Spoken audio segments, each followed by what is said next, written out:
All devices off, by the way. To my far right, Dr. Jim Malatras. To my immediate right, real doctor, Dr. Howard Zucker. To my left, Melissa DeRosa, Secretary to the Governor. To her left, Robert Mejica, Budget Director, calls himself Doctor of the Budget. He's not a real doctor. Today is 51 days since the first case in New York, just for perspective, so we know where we are. It's 92 days since the first case came to the United States of America. It was in Seattle and in California. These are the hospitalization numbers for today. Tick down from yesterday, but a slight tick, statistically irrelevant. The question for us is, are we past the apex? We have had a number of days that have seen a reduction. Reductions across the board. Hospitals also say anecdotally that they have less patients in their emergency room, which, again, perspective, the emergency rooms were way over capacity. It was chaotic. It was hellish. And the emergency rooms are still at or over capacity, but it's better than it was. The total change in hospitalizations, you see that it's been going down. The 3-day average of hospitalizations is going down. Number of intubations is down again. That is great news. Not down as much as yesterday, but down. Number of new people coming in the door with COVID diagnosis is, again, just about flat with yesterday. This was reporting over a weekend. Sometimes the weekend reporting can get a little funky because it's Saturday and Sunday and they have less of a staff. The reporting may not be as accurate, but it's basically flat.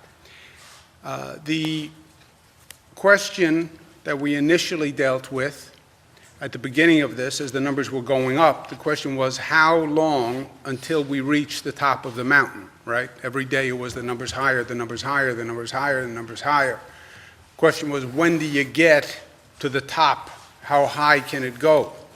Then we get to the top turns out not to be a peak, it turns out to be a plateau, and then we're on the plateau and it's basically flat, and then the question was, how long are we going to be on this plateau? How long, how wide is the plateau? The question now is, assuming we're off the plateau and we're seeing a descent, which the numbers would suggest we're seeing a descent, the question is now, how long is the descent and how steep is the descent? And nobody knows. Just the way nobody knew how long the ascent was, nobody can tell you how long the descent is. And that's what we're trying to figure out. The number is coming down, but how fast does the number come down? And how fast does the number come down to where it becomes a low enough number that we have some confidence that we have a margin of error? Does it take 2 weeks for it to come down? Some projections say that. Does it take a month? Some projections say that. And again, the projections are nice, but I wouldn't bet the farm on them. And I don't even have a farm.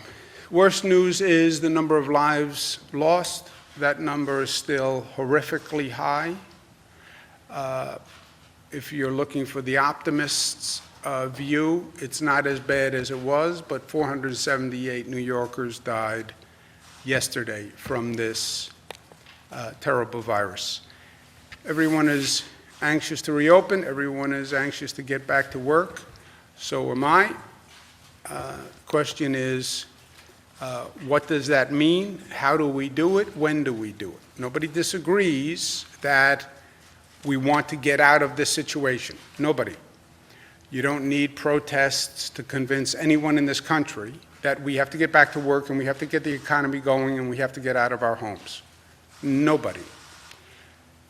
The question is going to become how, when, how fast, and what do we mean in terms of reopening. With reopening, I want to set the bar higher, meaning the question shouldn't be when do we reopen and what do we reopen. The question should be, let's use this situation, this crisis, this time, to actually learn the lessons, value from the reflection, and let's reimagine what we want society to be.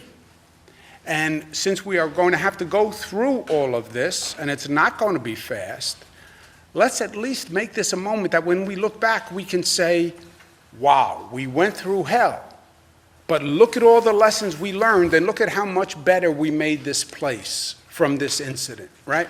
We went through 9/11. We're hellish.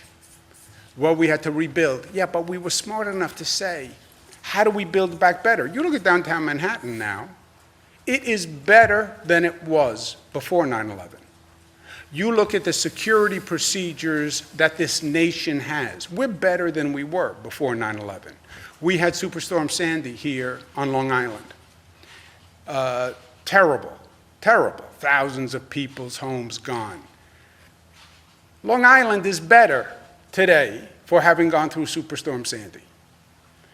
Okay, how do we use this situation and stop saying reopen, but reimagine and improve and build back better? And you can ask this question on any level. How do we have a better transportation system, a better housing system, better public safety system, better health system, better social equity, better use of technology? You have people who are working from home, a lot of them are saying, you know what, I should have been doing this all along.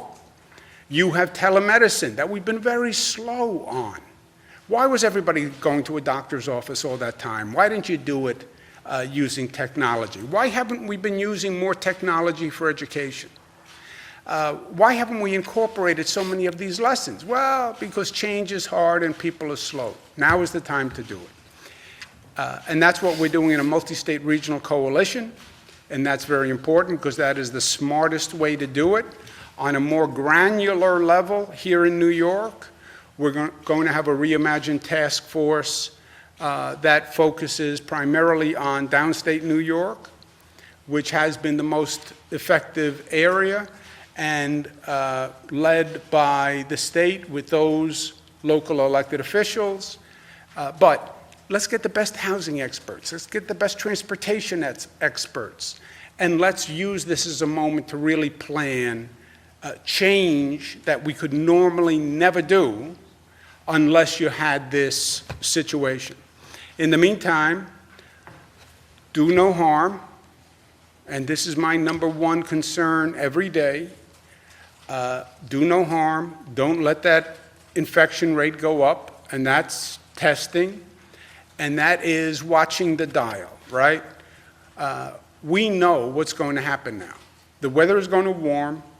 People are a little more relaxed because they see the numbers coming down, and we know human behavior, right? They want to get out of the house. They want to be more active. And there's a sanity quotient to this whole situation. There's only so long you can say to people, stay in the house and lock the door, right? They have to go out and do something, and they will. They will come out with a warmer weather. And we do have parks, and there are recreation areas. It's not even healthy to stay in the house all the time. But that is going to happen. That activity level is going to increase naturally. When that activity level increases, you can very well see that infection rate spread. Infection rate is primarily a function of contact. You touch a surface, and then I touch a surface. You cough, and the droplets go on me. It's contact. And that's why a place like New York City, or anywhere you see a hotspot cluster, New Rochelle, it was about contact. People start coming out, they start moving around more, there will be more contact. That contact will increase the virus spread. Watch the dial, watch the virus contact spread. You'll see it in the hospitalization rate. To the extent we're doing testing, you'll see it in the testing rate. But remember how thin our margin of error. We were at 1.2, 1.3, 1.4. That's when the virus is outbreak. one person is infecting more than one additional person. When you get the infection rate below 1, theoretically, the virus is slowing. We're at 0.9. We have 0.9 to 1.2. That is a very fine margin of error. I don't even know that it's statistically relevant, frankly, because all of these numbers are a little loose. But that's what we have to watch, and we will. And we have to watch this until we have a medical treatment or we have a vaccine. That's when this is really over. In the meantime, I say again to my local government officials, I'm getting a lot of calls from a lot of supervisors, town elected officials, et cetera. They're under increasing political pressure, and they're wanting to do things. The state rule is now everything is closed, and the state rule is they can't take any action that is contrary to that, because coordination and discipline is now key. Beaches, public facilities, schools, parades, concerts, these would all be magnets for people. I work with our other states because, frankly, if they open up a beach in Connecticut, you could see a flow of people from New York going to a beach in Connecticut if I don't open our beaches. Or if they have a concert in New Jersey, people are cooped up here, you could see them get in a car and drive to New Jersey to a concert. By the way, you drive to New Jersey to concerts anyway, without COVID. I told someone yesterday, I ran into a couple in Albany who said, we're from Queens. They're in a car eating out of styrofoam trays. They drove up from Queens to buy Thai food in Albany, takeout, because they liked the Thai food restaurant in Albany. I said, you drove from Queens to Albany to buy Thai food. 2.5 hours, 3 hours. I said, they have Thai restaurants in Queens. All due respect to the Thai restaurants in Albany. They're very, very good, but would you really drive 3 hours? They said, we just had to get out of the house. We had to do something, so we like to take a drive. So anything that Jersey, Connecticut, New York does can affect everyone else. Suffolk does something, Westchester does something, New York City does something. It affects everyone else. That is the reality. So everything is closed unless we say otherwise. And the most important thing, I just had this conversation with a local official. Look, people need government to work. Government has to be smart.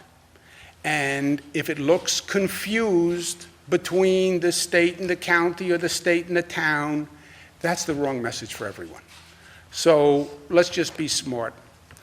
On testing and funding, those are the two areas that we're looking to work with our federal partners. Testing is going to require everyone to work together, federal and state and locals, by the way. We're starting the largest antibody test ever done today in New York, the largest sample. But this has to be a multi-level government coordinative project because we have to do this on an ongoing basis. Also on the funding issue, this is obviously a unique period in a lot of ways. We did a state budget in a way we've never done it before.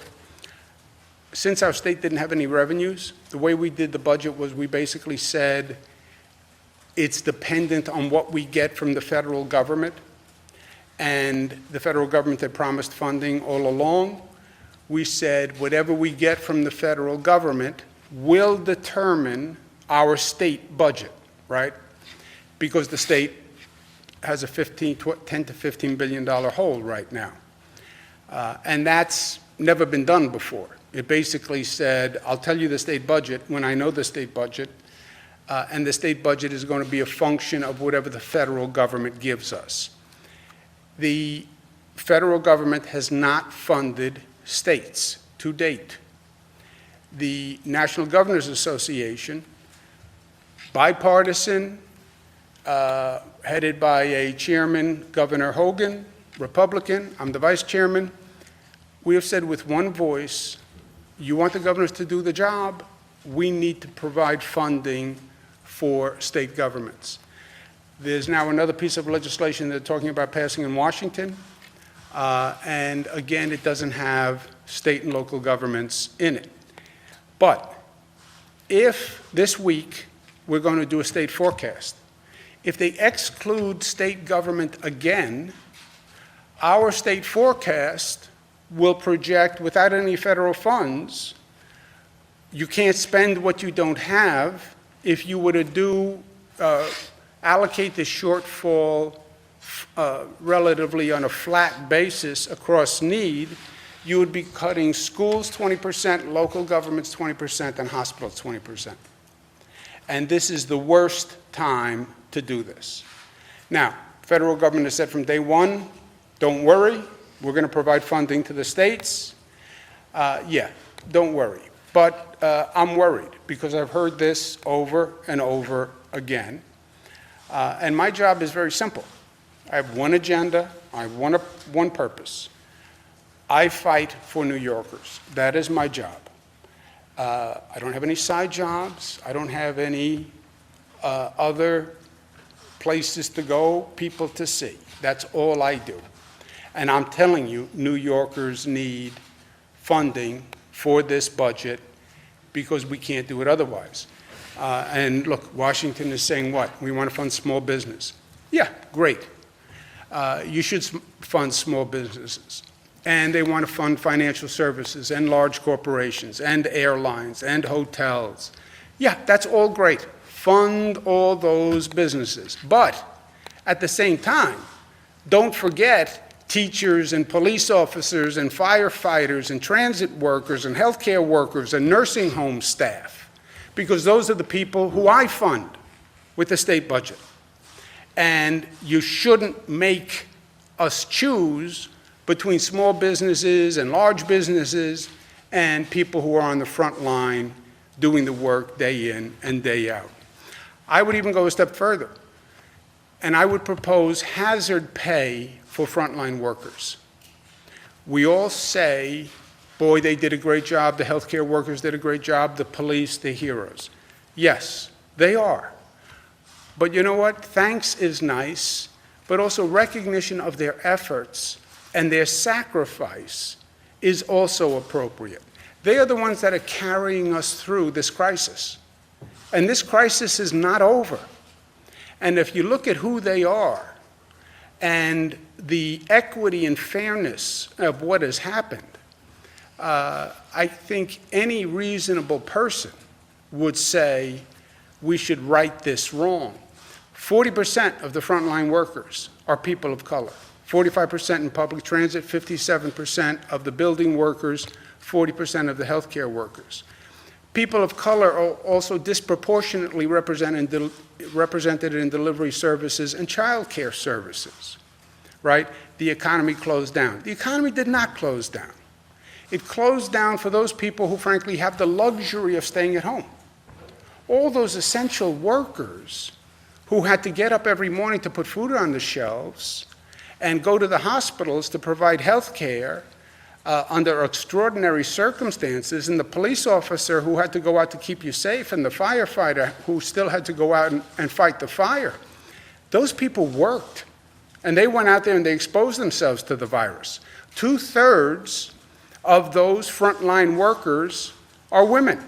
1/3 come from low-income households. So they've been doing this work, they've been stressed, they're going home to a household, often had 2 wage earners. One of them is now not working, they're living just on that one salary. And after all of that, we see the infection rate among African American and brown Americans higher proportionately than other groups. Why? Because they were out there exposing themselves. That's why. And you can talk about health disparities, et cetera. But I believe all the studies are going to wind up saying, yes, when you were home with your doors locked, dealing with cabin fever, they were out there dealing with the coronavirus. And that's why they are more infected. Pay them what they deserve. I would say hazard pay, give them a 50% bonus, and I would do that now. Yes, airlines, also frontline workers. Also, we have a need and a responsibility to get the assistance we need to people in low-income communities. We have, NYCHA is public housing in the city of New York. High concentration of people in one place, many people in the small lobby, many people in an elevator, many people in hallways, a higher number of people in the apartment, just a higher occupancy. That's where the virus spreads.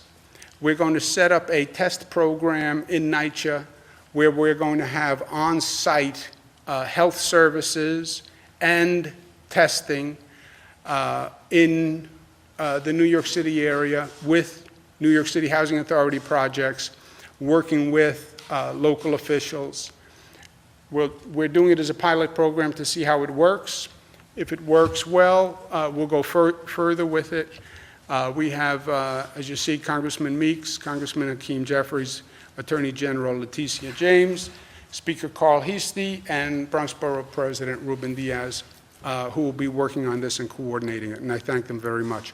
We're also going to bring 500,000 cloth masks to NYCHA. That is one mask for every person who is in public housing, and hand sanitizer, et cetera, just so they have the necessary equipment they need to do the social distancing and protection. Personal opinion, not a fact, throw it in the pail. What we're doing here, you know, as a general rule, what we do determines our future, right? As smart as government is, as smart as people are, that's how you shape your future. But this is cause and effect on steroids. What we do today will determine tomorrow. And we're not going to need to wait to read the history books. We make smart decisions, you will see smart outcomes in 2 weeks. We make bad decisions, you will see bad outcomes in 2 weeks. So when they say the future is in our hands, the future is really in our hands. And we're going to get through this. We can control the beast. The beast will not destroy us. We can control the beast. Great news. We have a lot of work to do to keep the beast under control. And we have a lot of work to do to reopen. But we're going to set the bar high and we're going to reimagine. And what we reopen will be better than what we had before. Build back better. Build back better. BBB. And that's what we're going to do. Because we are New York tough, and tough isn't just tough. Tough is smart, tough is disciplined, smart is united, and smart is loving.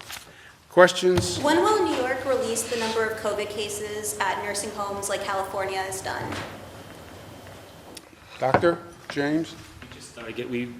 We updated our survey this past week, and we're starting to get that data in, and as soon as that's ready, we'll post it.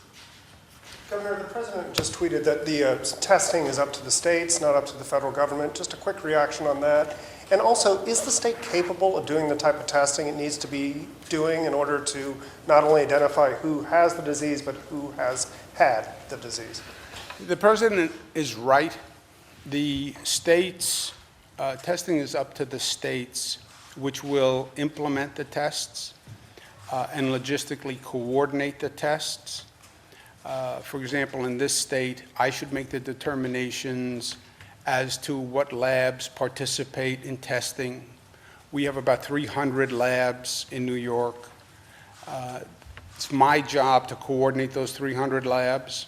Which ones should do this, which ones should not? How do I decide what labs work where? They're regulated by the states, these labs. So how many labs do I have work in Suffolk? How many labs do I have work in Nassau? How many labs do I have work in Buffalo?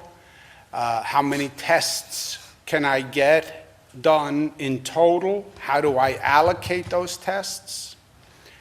How many antibody tests, different type of tests, antibody tests can I get from those labs? How do I allocate the antibody tests? That's all within the state purview. So I think the president is right when he says the states should lead, and that's the states leading. What the states will run into is when you talk to those labs, the 300 labs, they buy machines and equipment from national manufacturers. And those labs can only run as many tests as the national manufacturers provide them chemicals, reagents, and lab kits. The national manufacturers say they have supply chain issues. So what ideally would you like the federal I'd like the federal government to help on those supply chain issues. But is that just merely funding, or is that No, it's stepping worse, in it's and- harder than funding. This is a quagmire, because it's not just funding. Because I've offered funding to the national manufacturers. And I've said, I'll buy, I'll pay. What do I have to pay to get the tests? The national manufacturers will say, well, it's not that easy. I can't get the chemicals come from China. I can't make the vials fast enough. I can't make the swabs fast enough.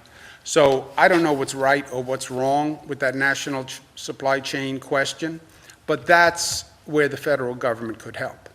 But should the states take the lead on the tests? Yes, that's exactly right. But we need the volume, and the volume is going to be determined by how well those national manufacturers provide the kits to the 300 labs in New York.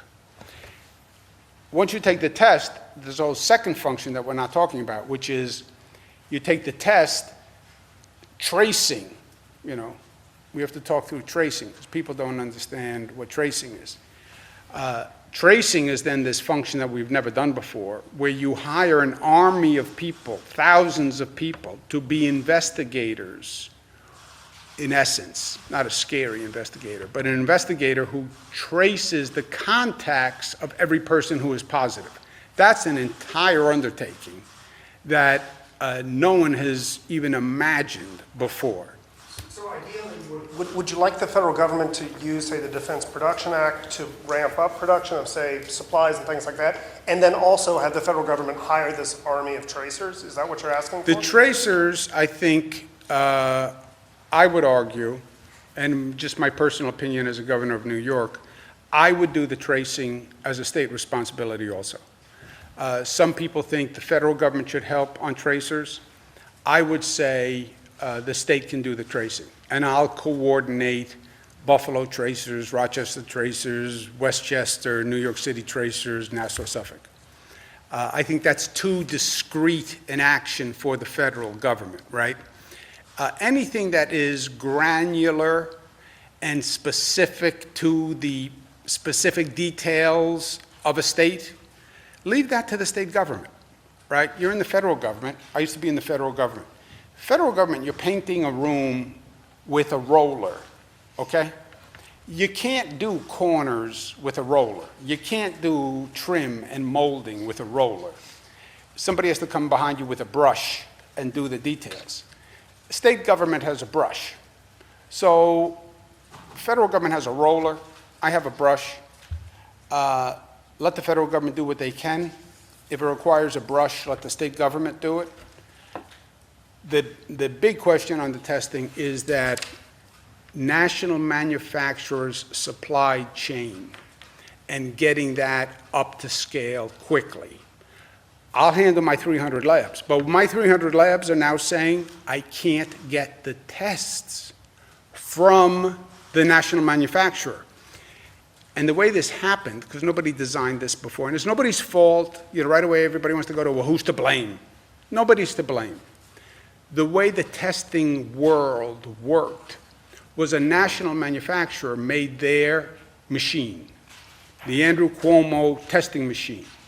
I sold my machine to private labs and hospitals. My machine only operates if you have an Andrew Cuomo testing kit. It doesn't work with the Howard Zucker testing kit. You have to buy from me. And now what's happening is you call up and say, okay, I want to buy 1,000 kits. I say, you normally only buy 100. I know, but now I want 1,000. I can't get you the 1,000.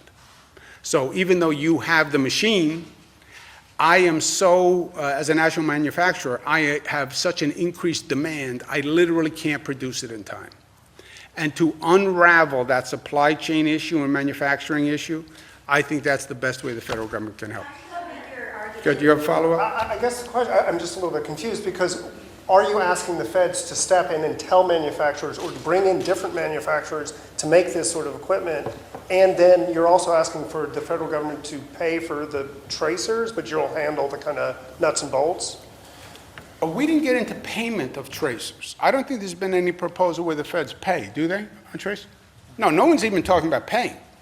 The states right now pay for the tests and pay for the tracers.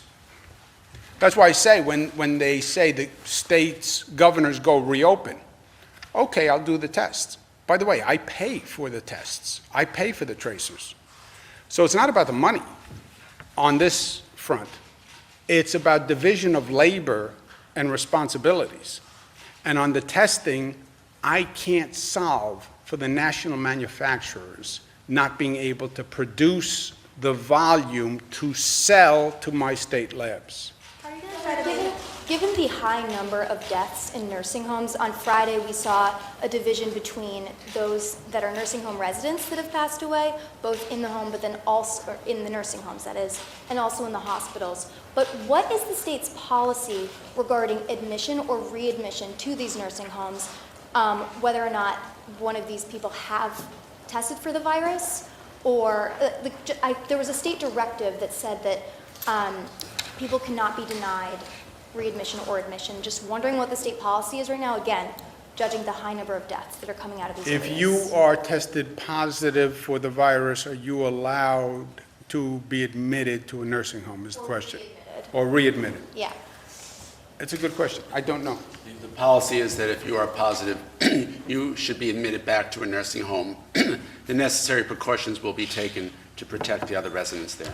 Is that safe though, and does staff have the capacity to treat those individuals? Is that the best place? Again, judging how rapidly the virus spreads, and also this is a very vulnerable population, as you guys have expressed multiple times. And that's why we're working closely with the nursing home, both the leadership and the individuals who are working in the nursing home, to protect those individuals who are coming back, who had COVID-19 and were brought back to the nursing home from where they came.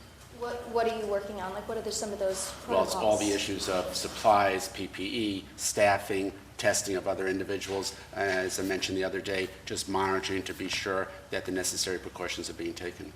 Okay, Governor, I wanted to ask you about the hydroxychloroquine test results. Do you have them? Can you share what the results are? The hospitals, those tests have been done by hospitals in New York. I think we had like 20, how many hospitals? Over 20 hospitals were administering hydroxychloroquine and doing a test. They are today, those hospitals are to send their results to the FDA. Who do they send them to? We'll send them down to the FDA and to the CDC. FDA and CDC, and they should be sending the first tranche of results today. Will you be getting a copy of those results as well? Department of Health gets a copy, but it's really a study that's being done for the federal government, so it goes to the FDA and the CDC. Yes? Governor, I know you've been against a regional approach, but due to so many upstate hospitals laying off people right now, do you think there is a way to bring back elective surgeries, at least for upstate hospitals? And with so many, there's different projections going on right now. You spoke earlier about a rolling wave, but there are some projections saying, like Erie County, for example, they're not necessarily getting better, and they're projected to hit, I think, late June. Are you worried at all about a rolling projection if there were to be a regional approach to reopening? Yeah, two questions, both good ones. Is there a rolling curve? Yeah, it's an ocean. I see an ocean. They're rolling curves. New York City had the first curve, and then they project higher curves in other states and other parts of our state, right? So Massachusetts is now coming up to a high point, and we're working with them. Anything they need, we're with them, God bless. Buffalo will have a later curve, Albany will have a later curve, and we're watching those curves in different parts of the state. And our strategy has always been, we deploy to wherever the curve is highest, right? Massachusetts has a problem, we run to Massachusetts. Buffalo has a problem, we run to Buffalo, we run to Rochester. So whenever you get up towards that point, and the locality we're working with to prepare for that high point. Second question, on the elective surgeries, we stopped elective surgeries for all hospitals in the state. That was one of the ways we increased capacity, right? Now we're at a point where some of the upstate hospitals have significant financial burdens because they're not doing the elective surgery, which is one of the places where they make money, frankly. And they're saying, we have lower vacancy, we don't need those beds for New York City people or Buffalo people or anyone else. Why not let us start going back to elective surgery if we don't need the capacity? That is a good question, and we're going to look at, have been looking at that. It's again a little question of balance and the valve and the dial. You let them go do elective surgery, they fill up the beds with elective surgery. Then what happens if you have a need for those beds because of the coronavirus and you don't have the bed because someone is doing some form of elective surgery? That's the balance. That we're going to announce tomorrow, a policy that we believe provides for that and has some variables that take the coronavirus rate in that region and compares it to the vacancy rate in that region and a potential for a high point in that region. And we'll announce that tomorrow. Regarding unemployment insurance, I believe at the end of last week, and maybe this is a question for Melissa, I'm not sure, I think there were 275,000 unprocessed claims. Have you been able to make a dent in that, especially with people who are self-employed? So, yeah. Melissa, she has all the answers, Melissa.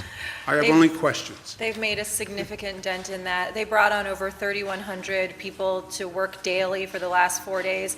They brought that 275,000 applications down to just over 4,300 that are now outstanding. So that's all been cleared, those phone calls all happened, those applications are closed. Now those applications get inputted and the controller starts to process the checks. So that backlog of people this week should see the money coming. About 78% of people choose to get their money through direct deposit. That happens within 48 hours of when the claim is finally processed, which again is happening this week. The applications and the phone calls getting done was one piece of that. This is now the second piece of it. And then others choose to get their money on debit card. That's a longer process. That takes about a week to come in the mail. So if you can, I would encourage people to go the direct deposit route.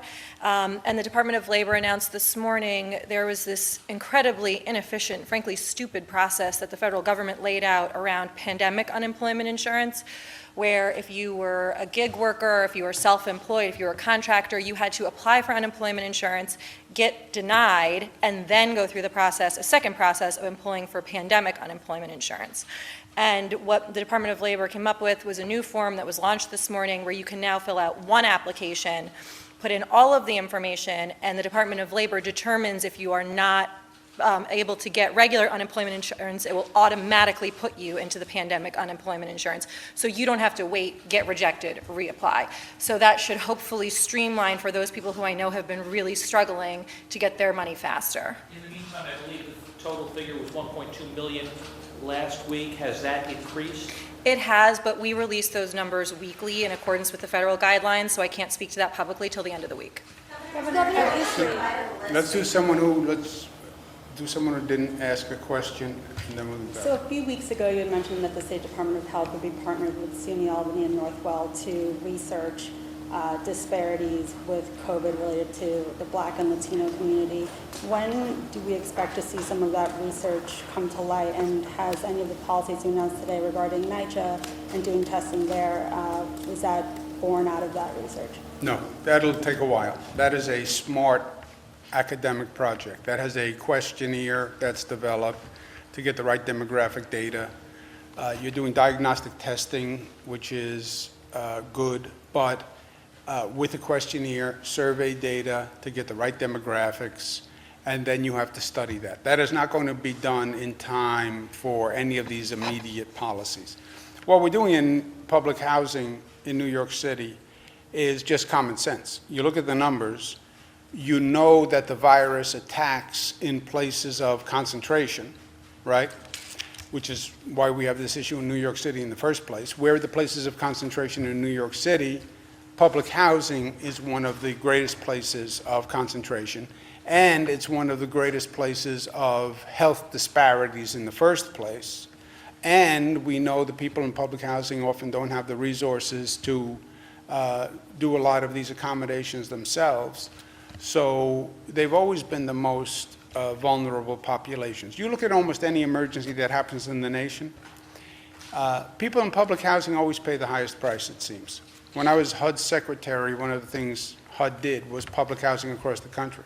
I don't care if it was a flood in the Midwest, a hurricane in an earthquake in Los Angeles, Hurricane Katrina. The people on the top of those buildings at Hurricane Katrina and in the stadium, those were people from public housing. Go ahead. If the research is going to be taking a while to compile, what more could the state do to address the disparity in deaths between Black, Latino, Well, we're doing everything we can. This is my proposal on hazard pay, focusing on public housing, food banks, additional testing, doing everything we can.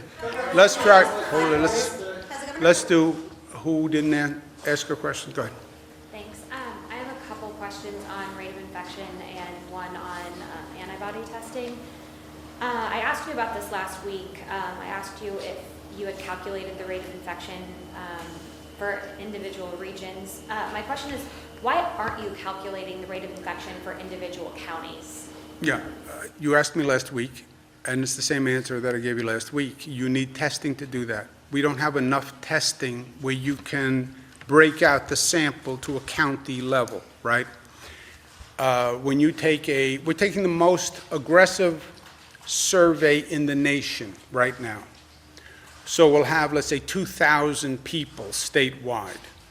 With 2,000 people, you can break down that sample a number of ways. You can look at sex, male, female, you can look at demographics, African American, blah, blah. You can't break it down to 62 counties because the sample size would be so small that it statistically would not be representative. So you would need a tremendous sample size to be able to get it down to the county level. And, well, why don't you do more tests? Yeah, I know. We come right back to where we started. We have to get testing up to scale. And that's this ongoing conversation with the states and the federal government, and Governor, has anyone else provided a list of... let's just not interrupt each other if we can, and let people who didn't ask a question ask a question. Go ahead. So with all the issues surrounding testing, is it possible for you to come up, like, do you even have a threshold of how many people you would want to see tested in each county? Do you have a goal? A county, no. But also, policies are not going to really work on just the county level. You'll never open businesses in just a county, because all you would do is overwhelm that county with everyone in the surrounding area. I think the most discrete jurisdiction you would get to is a region. Like, think the Regional Economic Development Council regions. Western New York is a region, right? The North Country is a region. That is an area where you could come up with a specific strategy because you know the numbers in that region, and it's just different than it is anywhere else. And we can get testing information by region. And the more tests we get done in what they call the sample size, then when you break it down into demographics, you'll have a higher number in that area, right? So if you only have 10 people in the North Country, you can't do anything with 10 people in the sample. Well, if you had 50 people in the North Country in the sample, can you tell anything from 50 people? So you need a larger sample size, and that's what we're working towards, more testing. Go ahead. Just last thing, you mentioned people have been coming upstate from other areas to get food and things like that. People are supposed to be staying at home. Do you need to take further action to prevent people from traveling to get food when we're in the middle of a pandemic? That's the exact opposite of what you suggested I do last week, which is I was being too tough on keeping people home. Look, it's a balance, and a certain amount of this is personal responsibility and civic responsibility and social conscience, frankly. And I have been probably the most aggressive governor in the country on putting in regulations and precautions. I think I was justified because we had a worse problem than anywhere else. And we had that concentration density to deal with and other issues. But I think where we are now is right. I can't mandate personal behavior. I never could.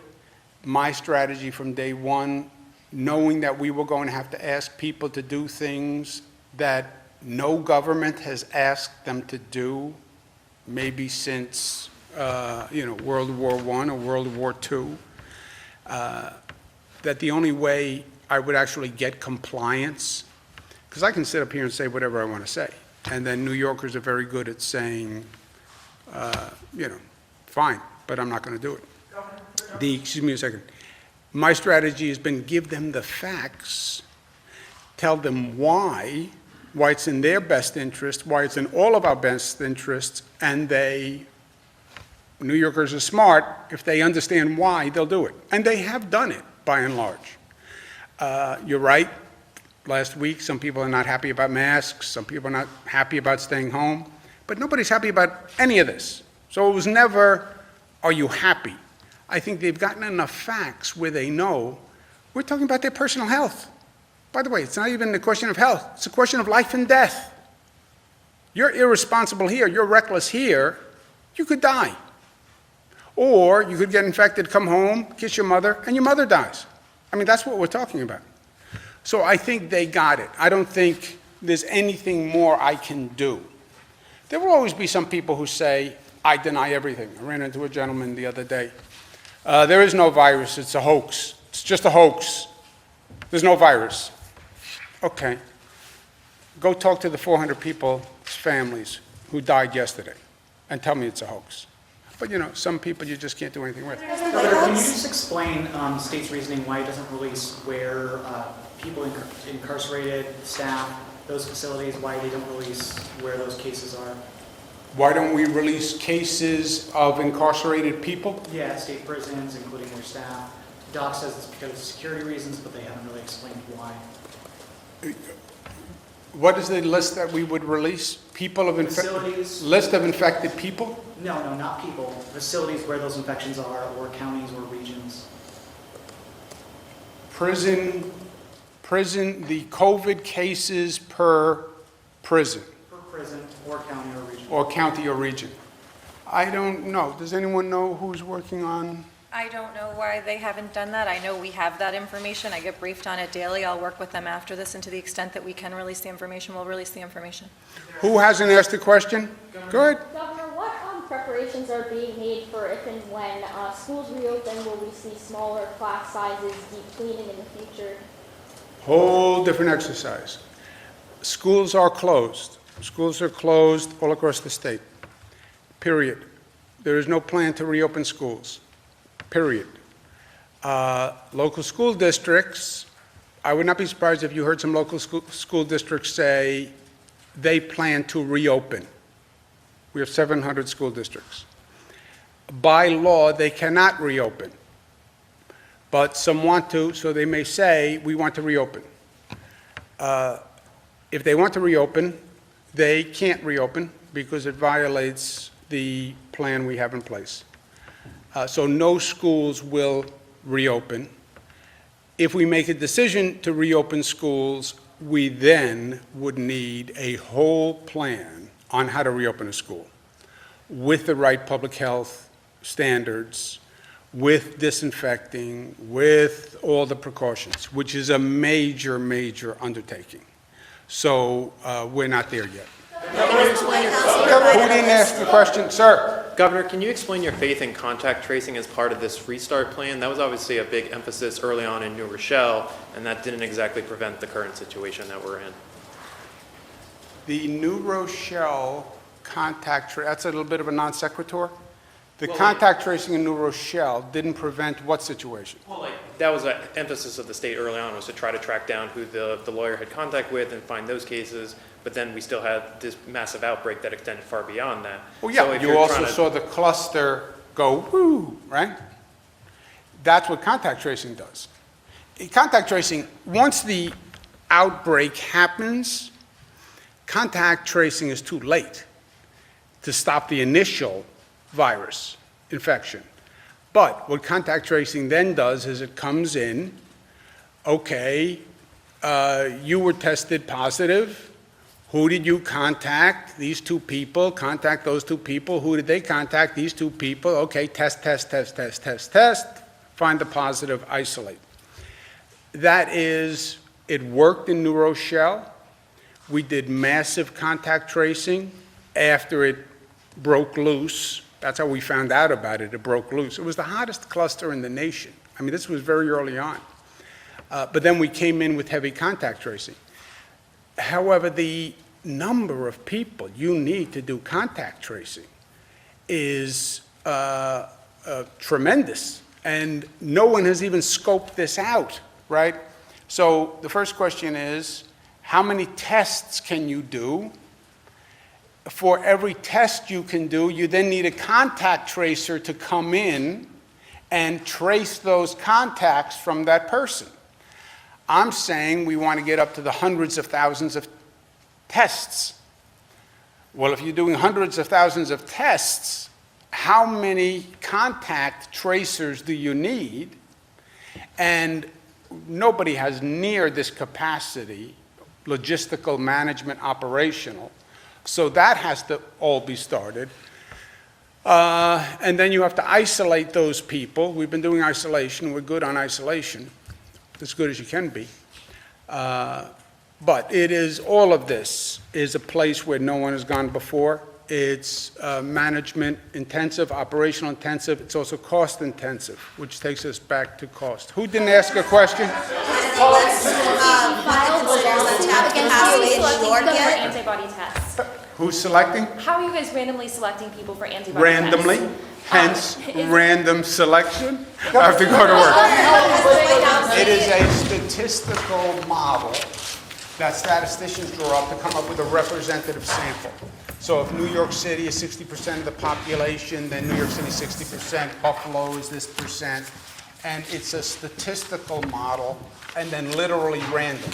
So you just have to find a way to be on a street corner or whatever and actually get random people.